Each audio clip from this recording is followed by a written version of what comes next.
Speeding. Speeding. Speeding. 5, 4, 3, 2, 1. The world is changing faster than ever. What used to take decades is now taking years or even months. What you see right now is the illusion that people have had for many decades about the workplace being this secure place to work the rest of your life. For the first time in the history of our nation, our children will not do as well as us. We've seen our friends get laid off. We've been laid off. We've had our pay cut. People are overworked and underpaid. They seem to have less time and less freedom. They live under constant pressure. This is going to be forced. And so even if your employer loves you, they may have to cut you. There's something wrong that on Monday morning, the heart attack rate increases by 35%. Technology is accelerating, job security is declining. It just doesn't seem like the old models of making a living are as reliable as they used to be. Every aspect of our lives, there's a better way out there, but we're still doing it the old way. We live in the greatest country on the planet, and there are a lot of people sitting around complaining and being cynical. Like everyone's whining about this old model, and I'm like, why don't you leave it? Look at all this over here. Look at all this opportunity. Since so much of our lives revolve around our work and the way we make our living, many people are thinking there just has to be a better way. The biggest challenge facing our world today is not making money, is what are we going to do with all the displaced, unemployed people? People are afraid that they're going to make the wrong decision. People are afraid of the unknown. People are afraid that maybe I don't have the skills. Hey, sports fans. Industrial age is over. It's dead. It's dying. That's why going to school to get a job is an obsolete idea. A steady paycheck is an industrial age idea.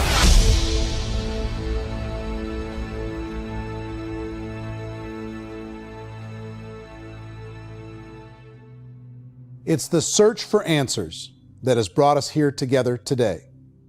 My name is Eric Worre, and for almost 30 years I've been an entrepreneur, struggling at times, but ultimately succeeding. As a best-selling author, speaker, and business owner, I've spent my entire career helping millions of people around the world to become entrepreneurs. And I believe strongly that there is, in fact, a better way when it comes to how we make a living. The career landscape has changed dramatically, and many are still working in a model that is completely out of date. What worked for previous generations isn't working as well for people today. In this film, we're going to explore 3 important questions. First, what's really going on in our working world today? Second, in this new economy, is it better to become an entrepreneur, or is it safer to work for someone else? And third, if a person decides to become an entrepreneur and start their own business, how can they do it without taking on massive risk? To help in this journey, I've brought together some of the greatest experts and thought leaders in the field of entrepreneurship to share the real facts with you. My intention is to give you new information that will allow you to make choices that are not limited by an old, outdated model.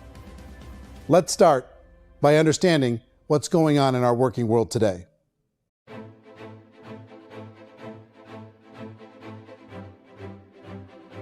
Let's look at unemployment. 30-40% of the people are honestly not working, but would be working. What our government does is if you haven't found a job in 6 months, we don't call you unemployed. We pretend you dropped out of the labor force. I've often said that unemployment, particularly structural unemployment, that's unemployment due to technological changes, is the first sign of economic growth. Think of it, 10 people live on an island. They go out every day and fish. One day, new technology shows up. A missionary brings them a net. Now, using the net, one pilots the boat, one throws the net. 2 fishermen can do all the work 10 used to. That's a 500% increase in productivity, 2 doing the work of 10, in one day. You don't have to learn a lot to learn how to throw a net instead of throw a fishing line. The island's got a big problem, 80% unemployment. But the island still has all the wealth of the fish because the 2 people produce as much fish as 10 did. Now, of course, looking back in history, these changes used to take thousands of years. And during that time, we went into farming and transportation. Some of us became doctors and some teachers and lawyers, and we developed all these new professions and new manufacturing jobs. Today, these changes are occurring literally in one day when a new technological advance occurs, and we don't have the social structures to deal with it or to retrain the unemployed people. So one of the things that I think is interesting as I travel across the country and really travel around the world is the way that we work and the way we get paid for work is changing pretty dramatically. On a global basis, everything is being turned upside down because of the rapidly advancing technologies. They are eliminating many jobs, and we have been left with many people not prepared for the jobs that exist. A lot of demand in public companies was to squeeze out all the fat and to get just as much margin as we possibly could, and fat equals humans. So this idea of job security in information age is so obsolete, but it's still taught inside our school system. And that's where the problem starts. There's no financial education in the school system, and people are still trained to be employees who work for that paycheck. This is a chart on the middle class. What's happening in the middle class, those that went to school, their incomes have been coming down for years. And parents still say to their kids, go to school, get a job. Now what happens to all those middle class people who are dropping off the ends of the chart? Well, they become what's called working poor. And this is what happens to working poor. But they say poverty is ending. Well, poverty may be ending, but working poverty is going up. And this is food stamp usage. So food stamp usage in America is going through the roof right now because people cannot earn what they call a living wage. Most people have experienced financial pressures that I think are probably greater than they have been in the past. If you're not working for yourself, then it's going to be a pretty hard road for a lot of people. Today, if you're going to control your future, the 40-40 plan is gone, where you can graduate from college and get a job and work for 40 hours a week for 40 years. That day is gone. So some of these charts actually tell you what's going on. And this is a really interesting one, you know. People are going back to school because if I go back to school, I'll get a nice job. But this is what's happening to, it's called Sallie Mae, which is the student loan guys. Student loan is going through the roof. It's now over $1 trillion. And student loan debt is worse than credit card debt. So when people stopped using credit card, the government got people into student loan debt. And the problem with student loan debt is you can never be forgiven. See, with credit card debt, you can declare bankruptcy and all's forgiven. But student loan debt, you can declare bankruptcy, you still owe it. It's the worst of all debt. But this is the next picture. Look at this chart here. This is what's happening to wages of college graduates. It's going down. So you go to college, you rack up all this debt, but you earn less money. Now, that's not that intelligent. Average person who's been working a lifetime in America today is ending their lifetime at 65 with about $41,000 in assets. They earned just enough to survive. I think in the United States we have something like 17 trillion in debt. That's just the federal government debt. We got another 2 in municipal and in other, let's call it almost 20 trillion government. We've got 40 trillion in private debt. That comes up to close to 60 trillion. When you then add something we never had before, what you were talking about, when we look at the unfunded portion of Social Security and primarily Medicare, Medicaid, that at the most conservative estimates from outside firms, Kleiner Perkins, 67 trillion and growing. That's more than all our other debt. There's less conservative estimates that say it's 84 trillion or higher. I added up conservatively $127 trillion in total debt. Debt is a financial drug. When you take it to excess, it's like taking a drug. Yeah, it makes you feel better, it enhances your performance, but at a huge cost, eventually it kills you. And so that's what happens. We keep doing more and more debt, and you get less and less results, just like a drug, until the debt gets so high that it crushes the whole system. That's where we're at, 8.2 times GDP. You know who I feel sorry for? I feel sorry for the person who dreads going to work, who is sick to their stomach on Monday morning, who hates their alarm clock, who gets a little glimmer of hope on a Wednesday because it's hump day and says, thank God it's Friday. And they live for those 2 days a week where they get to be themselves and they don't have to be around people they don't like, and they don't have to play the political game in the office, and they don't have to live this half life. The person that works 50 weeks a year just to be able to have the 2 weeks for vacation. And you know what happens to most of them nowadays? They don't have a vacation. They have a staycation. They have time off of work, but they don't get to go where they want to go because they're overextended. They've got all this debt. They got all this situation. They hate their alarm clock. They can't sleep until they're done. They have to spend most of their life in traffic. I feel sorry for that group of people because there's a better way. They just don't know it. I see this really interesting attempt at rugged individuality in a 6x8 rectangle. And I feel like you're all the same, except for the little push pins of the pictures. There's different pictures. Yours is named Jenny and his is named Sujara, but it's the same people. And this is how they are, and they're just like the zombies, and there's no joy in there, there's no fun. There's always like the wacky woman who decorates her cubicle, and that's the most she can do there. You got to give her credits, right? The wacky cubicle woman. The basis for their life is worry. I'm worried, you know, maybe I'll get fired. I'm worried maybe my company will go out of business. I'm worried I can't keep spinning the plates on paying the bills. I'm worried about how do I send my kids to college. I'm worried, what if the transmission of my car breaks? That's, you know, 2 or 3, I can't fix it. People live in a sea of worry, and it eats at them. Those signs that people held up during the Depression didn't say looking for gainful employment in a cubicle. It said looking for work. Work is what we're looking for. Job is just a unit of measurement. Work is what we're going after. It's time to look in the mirror and say, it's not the economy, it's my economy. It's my little world of where I am. I need to improve. I'm not going to wait for the economy to come back because, frankly, the economy is doing great in this country. So I'm here on Wall Street, the financial center of the universe, the financial capital of the world. This is where most people's money goes to at least be held for a time, right? With interest rates in banks being effectively zero, and many experts are predicting it's going to stay at zero for the next 10, 20, even 30 years, people feel like they don't have any choice but to put their future into equities, to put their future into the hands of other people on this stock market, and hope that the stock market goes up, hope that the stocks that their advisors pick or that they pick goes up. That's one way to go, I guess. It's my personal belief that if you put your future into the hands of yourself, in other words, you have earning power by yourself, I think you're a better investment than these guys. I think you controlling your future is a better option than handing over your retirement to these guys.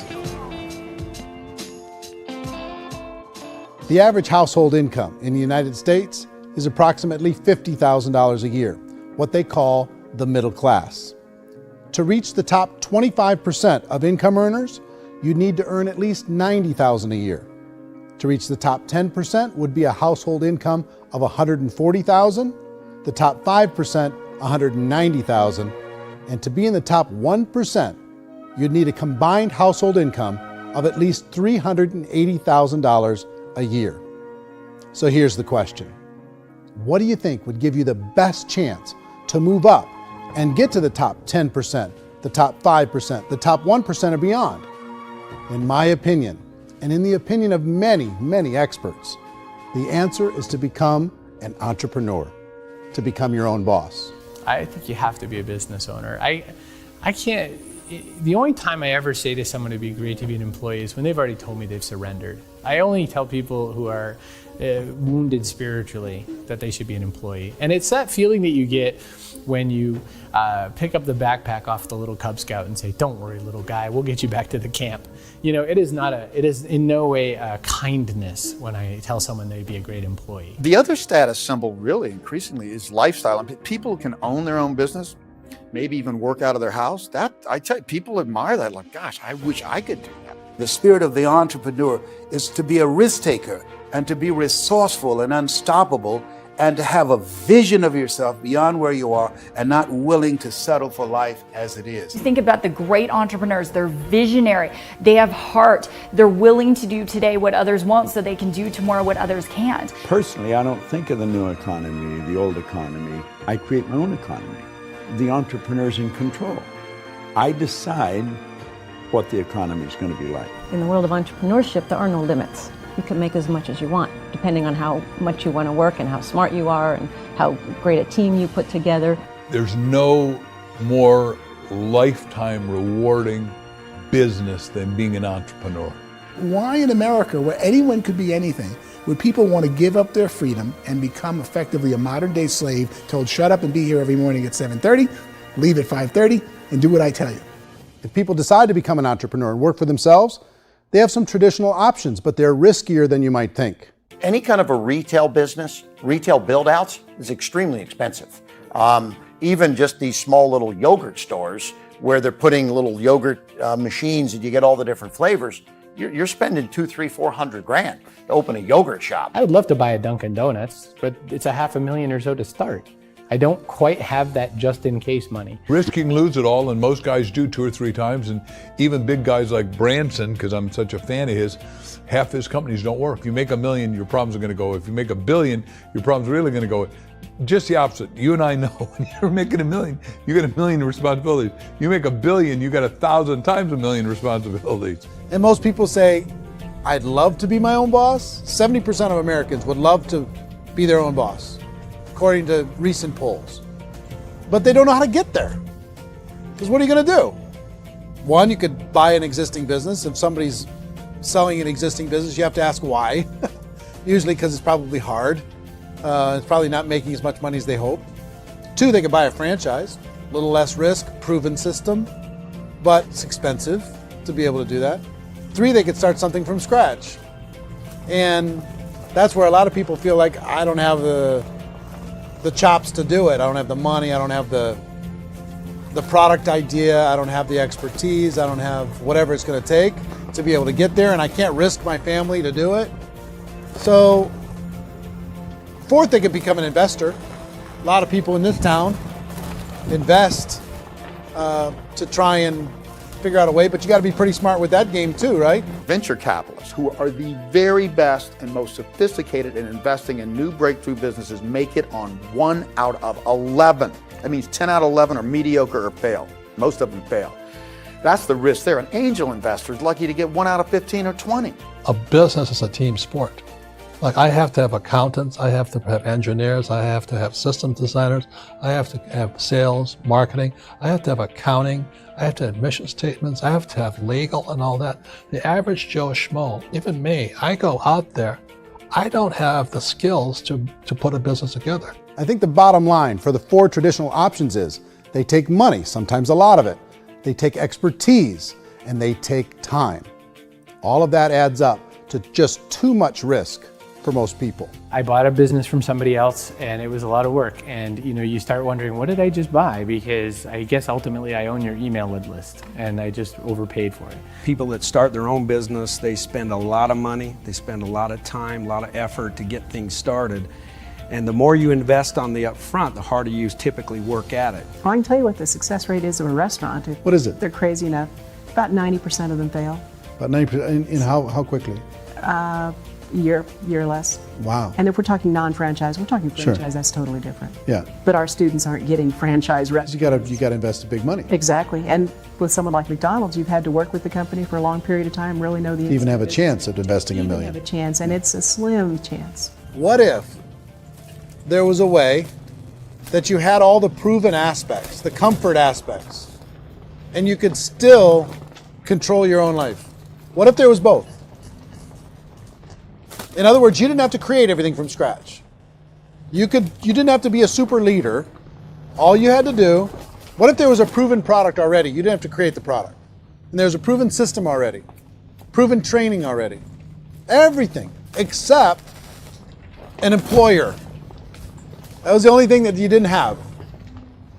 Do you think more people would be open to working for themselves in that environment?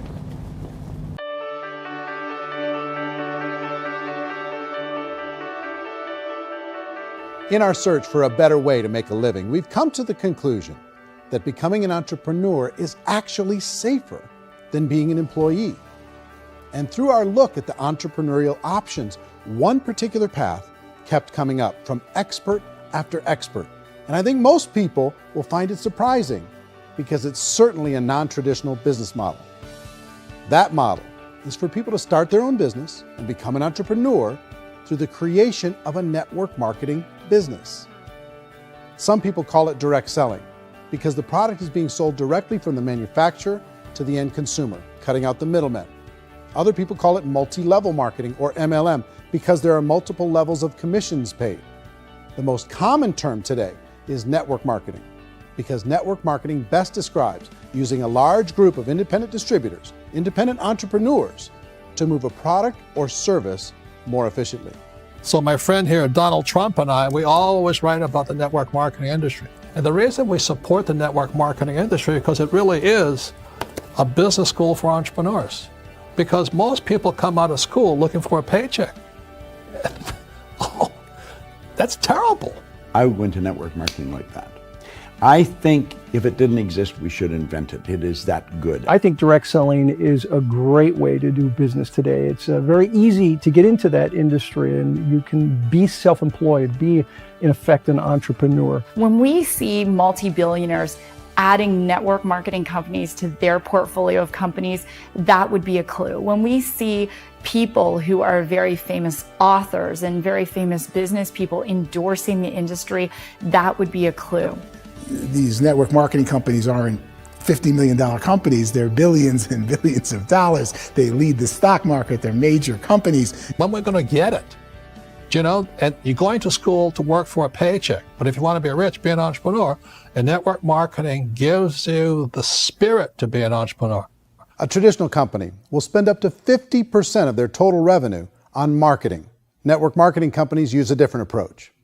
Instead of having all that extensive marketing expense, they utilize a network of independent distributors to do the marketing for them. Now, why do they do this? First, because word-of-mouth advertising is so much more effective today than traditional media advertising. Second, some products need to be explained or demonstrated, and an independent salesperson can do that more effectively than an ad campaign. Third, it's completely efficient. The company only pays for the marketing of their product if a sale happens and not before. Imagine if Amazon allowed you to become an independent distributor and paid out 40% of its revenue to that distributor group. All you had to do as a distributor was recommend a product, and if a person bought it on Amazon, Amazon would take care of all the logistics, and you'd get paid for bringing the customer. Now imagine you got paid for every purchase that customer made for the rest of their lives. Well, Amazon doesn't offer this option, but network marketing companies do. 85% of all buying decisions in our society are made as a result of word of mouth or reputation. We're recommending things to each other all the time. You know, who's your dentist? Who's your doctor? Who's your lawyer? What detergent, are you using? What legal system are you using? What product are you using? We're talking to each other about the things that we love anyway. When you go into a big box retailer, you're lucky if the clerk looks you in the eye, much less gives you any detailed or accurate information about what you're purchasing. So of course, this personal information, this education coming from a friend, a neighbor, a relative, or even a stranger, but one who has experience with the product is extraordinarily valuable. As a matter of fact, network marketing can educate consumers probably better than any other form of marketing. It certainly can do better than advertising, because advertising usually has a certain hype to it, and you can only get limited information.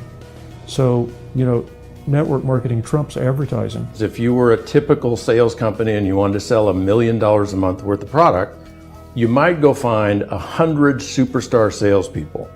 The quota would be $10,000 a month. So network marketing as a distribution system just flips the numbers. So we use 10,000 happy, raving fans of a particular product, and we don't concern ourselves so much with how much product each one of them individually sells. If they sell just $100 or $200 a month, and there's 10,000 of them, you're selling $1 million to $2 million a month worth of product. And that's the best way I can explain how network marketing works. This is the marketing arm of the company. There's not money being wasted on bricks and mortar. There's not money being wasted on inventory that's sitting stagnant somewhere. There's not of employees standing around that don't have customers. These are people that are going to connect with customers. These companies allow people to become independent distributors for extremely low cost and with no minimum time or sales quota. Essentially, they own their own business and can provide as much or as little sales as they choose. In other words, the distributor gets all the benefits of traditional business ownership without the risk. The advantage of network marketing is the ease of entry, the low risk, and the low startup cost, because almost everything else has very high risk. You can get in for a minimal investment. You're buying into a system that's already been proven, products or services that have been proven to work. The keys to network marketing is providing an opportunity for the masses to get involved, providing an opportunity for the average person who doesn't have the resources to start their own business. All of this so far is fairly straightforward, but network marketing offers another benefit, and it's this benefit that makes it so interesting for entrepreneurs. Network marketing allows a distributor to build their own network of other distributors and then compensates them on the sales created by that entire group. Direct selling is, at its base, very simple. It's the sale of a product or service to an individual on a face-to-face, one-on-one basis, just the way we're talking right now. But there's an important element as well, and that's the offering in conjunction with that sale of product, the offering of an opportunity for someone to make something of themselves. No matter what your social status is, no matter what language that you speak, I mean, look how many unbelievable people are becoming successful that speak every kind of language out there. What an awesome gift to give the world. Instead of having to work your way up in a system and prove that you could be a sales manager, they just decided everybody can be a sales manager. Everybody gets to build a sales team from day one. And so what that brought into the system of growth as a direct selling company is the concept of compounding or geometric progression. Because now you can actually grow sales force very quickly because everybody is enrolling people in their own sales force. People who are like, oh, this is weird, I'm building a sales team, or what do you think you do at a regular company? How do you think a regular company works? Network marketing is the only industry that doesn't say your past determines your future. It looks at your past and says, okay, now what can we train you to do so you can have a great future? Every other employer out there wants to exploit you for what you already know, not teach you something new. Network marketing has the potential to save the United States and the world because it's going to teach people not to be employees, but to be entrepreneurs.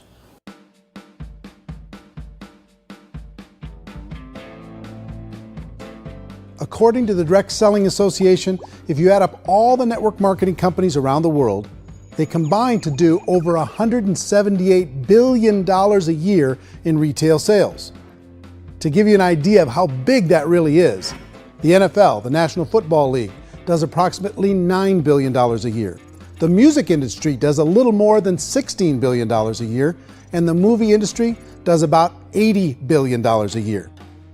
Using a conservative average, network marketing companies pay their distributors about 40% of that $178 billion in the form of commissions, which adds up to more than $71 billion a year. That's almost $6 billion a month.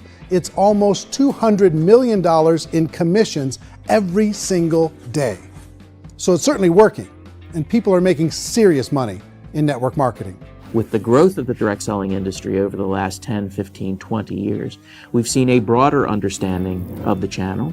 We have seen more and more people getting involved in the business, so our penetration in the marketplace has increased, and thus the understanding in the marketplace of who we are has increased. And we've seen non-direct selling companies look at the direct selling model and say, something's going on there. People are making money. Companies are being profitable, individuals are being motivated, product is being delivered to market. Maybe we should explore this. Some people think only the people at the top make money. Well, let's take a look at that as well. In the network marketing profession, there are roughly 500 people in the world who earn over $1 million a year. If you round that number up to $2 million a year, that adds up to about $1 billion a year. That takes the $71 billion paid out each year down to $70 billion. So where does the rest of the money go? The vast majority goes to part-time people making anywhere from a few $100s a month to many thousands of dollars a month. It goes to people who choose to make it a full-time career move and earning even more than that. Every day, people are using the money they earn through network marketing to pay off debt, have more fun, and improve the quality of their lives. Everyone I know in network marketing has been doing that since the 50s. They go to work when they want to go to work. They stop working when they want to take time with their children to have a leisurely breakfast and discuss issues and driving to school. They go back to work when they get home, wherever they're working out of. The biggest thing that I've seen is people that have become much happier in their life. MLM has probably made more millionaires of more people in more countries, and I've spoken to them in 67 countries, than any other single form of business, starting from nothing. If they have a choice between working a job for the next 10 years or working a network marketing business for the next 10 years, the result of working the network marketing business will be better. A lot of people within the industry go on and make this a career and do extremely well at it. Network marketing has been nothing but good for everyone I know that's been involved with it because they did it seriously and they played full out and they've been very successful. It's been a constant barrage of success stories and people showing off stuff that they got as a result of it. How many people are involved? Approximately 16 million Americans and 96 million people around the world are currently participating in network marketing. And in a recent poll, 82% of those people report a good, very good, or excellent experience with network marketing. So people are happy.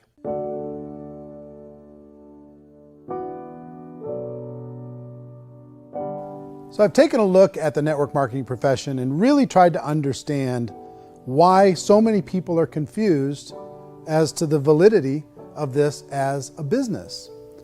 One is this pyramid shape. People get really messed up with this pyramid. Oh, it's one of those pyramid things. So I just think there are a lot of haters out there who really don't understand the industry and say, oh, it's a get-rich-quick scheme. It's a pyramid. Well, corporate America is a pyramid scheme. You know what I mean? It goes like this. You have thousands of MBAs, let's say working for Ford or General Motors or Coca-Cola. If all these MBAs are all trying to get to here, that's a pyramid. Only one guy's going to make it. Every 10 years, one's going to make it. Whereas you look at network marketing, it's like this. So you're here, and your job is to develop other CEOs coming up behind you. So it's an inverse pyramid. In network marketing, it's a very simple concept. If you sell product, you get paid. It is paid based on production. There is no first mover's advantage. There is no investment component where the more somebody spends, the more they're entitled to make. So the two are polar opposites of each other. It doesn't matter what shape the company is or the compensation plan is shaped, whether it's a circle or a pyramid or a triangle or a trapezoid, it doesn't matter. If compensation is coming primarily from recruitment, then you've got a problem.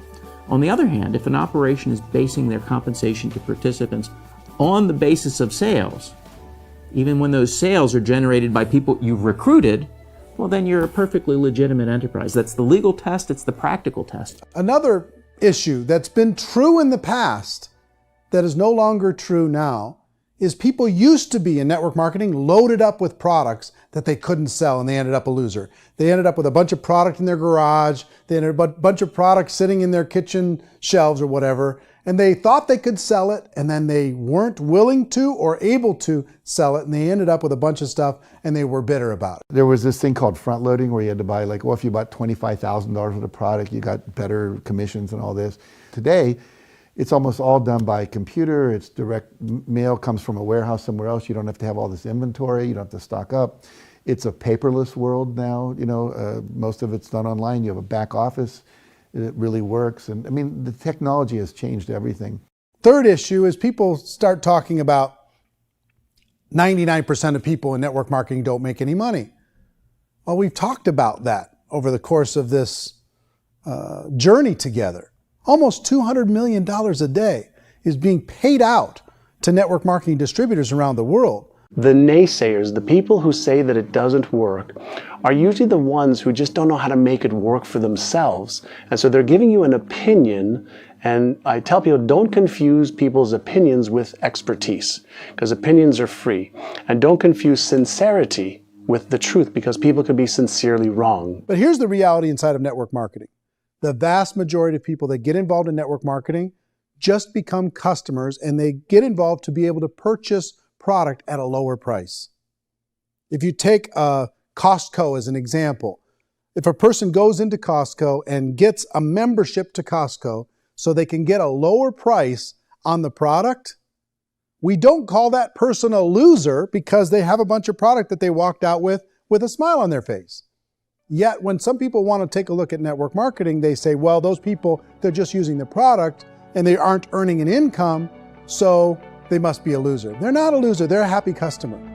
That's the vast majority of people that are involved in network marketing. Now, a smaller percentage of those people decide to go build a business. They earn $300 a month, $500 a month, $1,000, $2,000.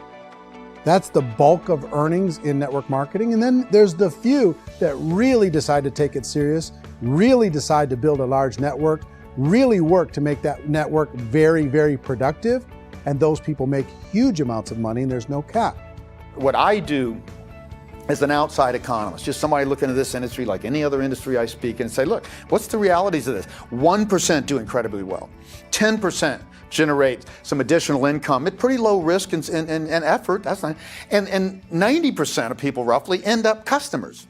One thing that I think is real when it comes to people's perceptions about network marketing is people put this, and distributors, I think, involved in network marketing have some responsibility for this. They have sometimes unrealistic claims about the product or about the income. Most people who become distributors, they want the money, they want to be successful, but they don't have the skills. They don't know what to do. And when people don't know what to do and they're in a new business, they're scared. And when they're scared, they panic and desperation kind of sets in. So they think everyone they talk to has to get in. So if I talk to you and you say, well, no, I don't have time to do that, they're like, no, I need you. You have to do this or I won't be successful. So I start clawing on you. I start that desperation. So then I start making claims about the product, which are not appropriate, probably not even true. Or I start saying, oh, let me show you how you can make all this money and you don't have to do anything, Eric. And so you just totally misrepresent the opportunity, and you're clingy with people because you think you need everybody to be successful, and you don't. You know, one of the messages that I try to deliver most forcefully to companies as well as salespeople in direct selling is that you don't have to overpromise. The reality is in network marketing, there's a lot of hard work involved. There's a lot of effort. You're going to have to develop yourself. It's a business like anything else. It's going to take some time, but in my opinion, it's better.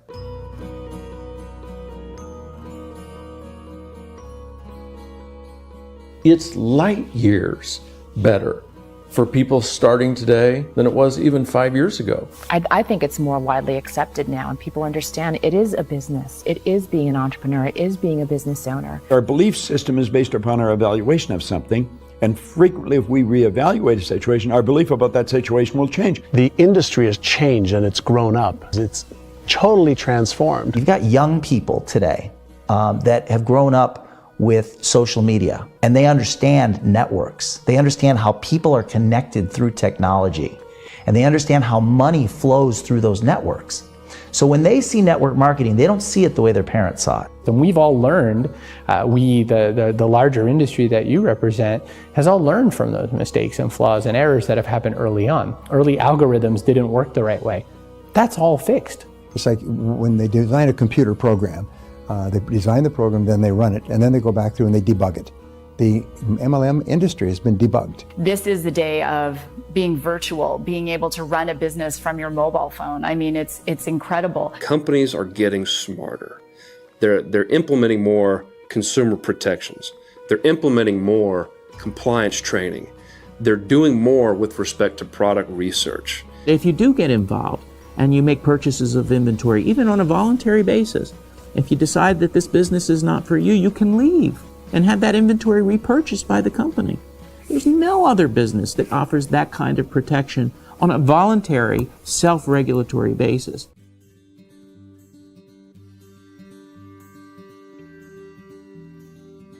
If you decide to look further into a network marketing business in order to generate more cash flow for your family, I would recommend reviewing the following 4 elements.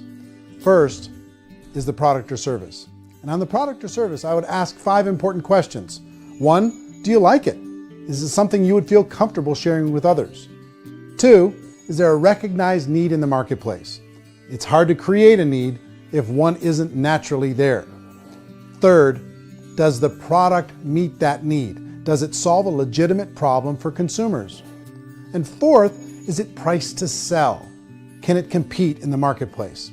And fifth, is it priced for profit?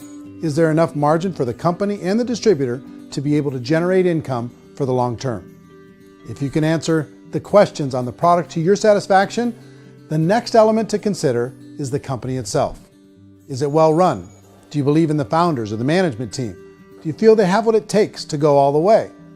See, it doesn't matter how good the product is if the management can't take care of the company.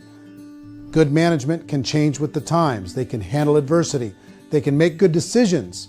Make sure you choose a company that can serve you for a long time. The third element to consider is the compensation plan. And with that, there are 3 important things to look at.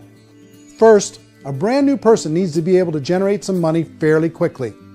It may be an obvious reason, but you can probably imagine the ripple effect of a distributor getting involved and having even a small victory fast. That can only help with the overall success of the organization. Second, a person should be able to develop a moderate part-time income in a reasonable period of time. As they develop their network and as their sales grow, they should be able to enjoy more benefits. And third, for the people who are really serious, for those who decide to really go pro in the network marketing profession, there should be the possibility to make a serious full-time income if they work hard and are committed to developing their skills. If you're comfortable with the product, the company, and the compensation plan, the last thing you should look at is the support that will be made available to you. Does the company have a website? Does it have a solid online reporting tool? Do they have comprehensive training available? Do they host events to help you build your business? If you decide to do this, what kind of a support system can you plug into? Choosing a network marketing company is a personal decision. But evaluating the 4 elements of product, company, compensation plan, and support is a great place to start. Is the company promising that you're going to get rich quick or that you can make a lot of money without a lot of effort? That's a red flag. Is there a product that you really believe in that you think can be sold? Or are you being told by salespeople or the person who's trying to recruit you or by the company itself that don't worry about the product, all you have to do is recruit other people into the business? Red flag, warning sign. If you're hearing that, take a second or even a third look. Get to know the customers, the products, the business, have some success, and see where the opportunities might take you to move up in the organization. You want to find out how concerned are they about my education, my training, and my development? Is there a space for me to grow? Most important question. Learn everything that you can about the product. Make sure it's something that you believe in, and learn everything you can about the industry and work that system. You have to be very passionate about whatever that company is doing. I would get involved. You can always test drive anything, the product, the service, the community, and then lean into it a bit. If it feels good, then lean into it a lot. Behind me is the Lincoln Memorial. And this is a place where Martin Luther King Jr. had his famous "I Have a Dream" speech. And at that speech, he talked about his dream for equality for everyone around the world, and that's a noble dream. But I think more people need to remember what it was like when they were kids and the dream was still alive in them. Before it got beaten out of them by reality, by this paycheck, by these responsibilities, and by having to live for this job to pay the bills. I think people need to remember that, go back to that. Once they know that there's a better way, I think their future is going to be much brighter. They can live a better life.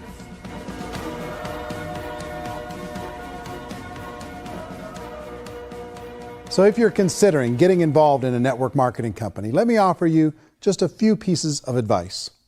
First, network marketing isn't perfect. It's emotional, it's challenging.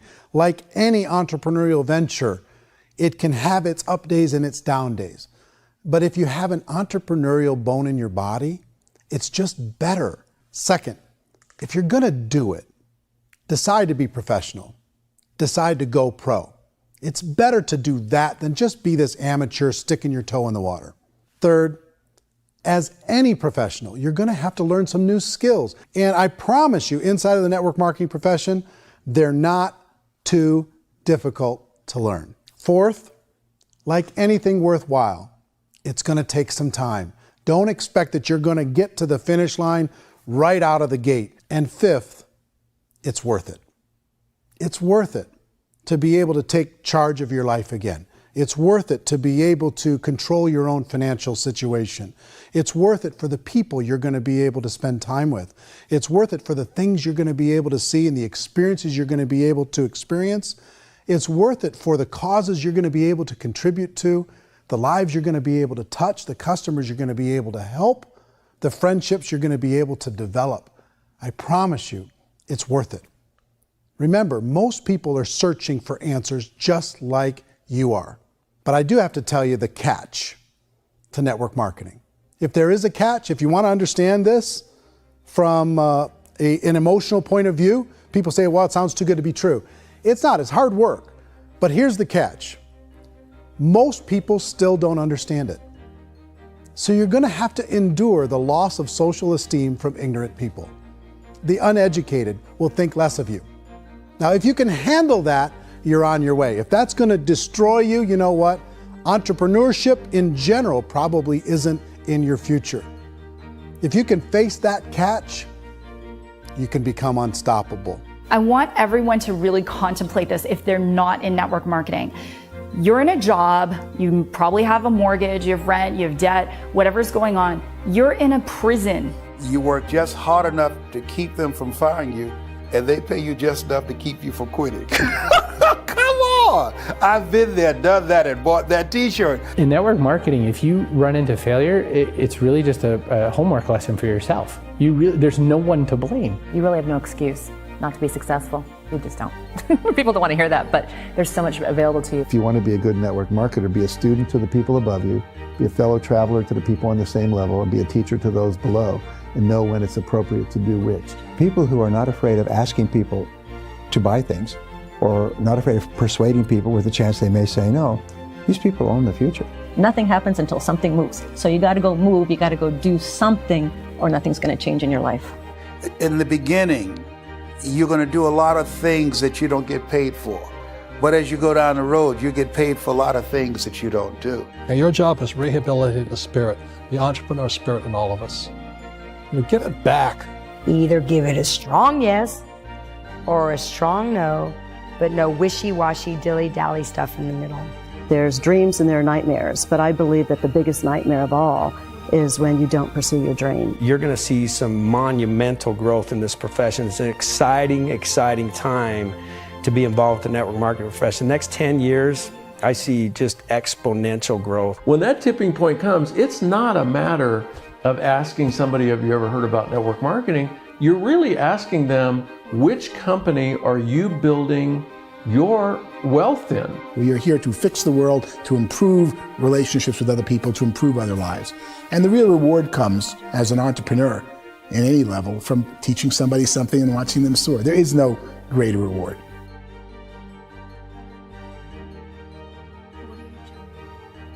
Life's too short to spend it living someone else's dream instead of your own. It's too short to spend it living at a fraction of your potential. Can being an entrepreneur be a challenge at times?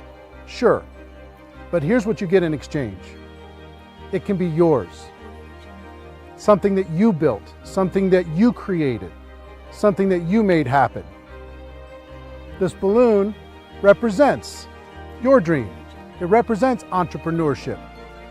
My wish for all of you is that you would reach out and grab it.